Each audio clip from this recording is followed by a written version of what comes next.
It's rates day in Turkey. The central bank will make its latest monetary policy decision. Inflation's down to 64%. That's from more than 85% last year. Simone Foxman is following the decision. So you've got quite a bit of supportive moderation relatively. What do economists expect? Well, most 20 out of 21 economists polled by Bloomberg say we're going to see the central bank hold rates here at 9% despite this inflation, simply because of Turkey's own unorthodox monetary policy, inflation at the expense of juicing the economy. And frankly, we're seeing officials take a bit of a victory lap here. President Erdogan was talking about how he sees inflation coming down to 30% in the coming months. The Treasury and Finance Minister saying the inflation issue is now resolved. Economists, however, really pointing to the data and saying this is really just base effects from absurd numbers that we saw last year in terms of inflation.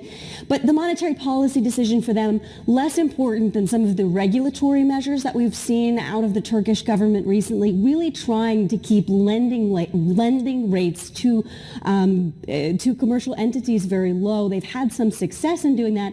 Can they keep it up for the next couple of months before the election March in mid-May? Mm-hmm. And then in an interview, Saudi Aramco's Amin Nasser said he's very optimistic about oil demand. How does this stack up with discussions that we've heard between oil ministers and executives?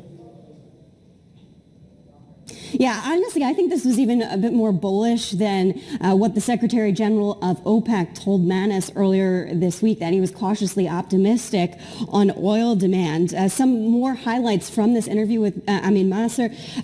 Good signs out of China, demand for jet fuel picking up. Also warned about eroding spare capacity and the potential for disruptions in oil markets. Those are kind of comments we really haven't heard to the same extent in the last couple of months. Very bullish here. And look, we're watching for any indication of what we are going to see out of OPEC Plus members ahead of a ministerial meeting on Feb 1st. Of course, Nasser himself, not a member of that committee, but Saudi Arabia is, and they have had the dominant voice.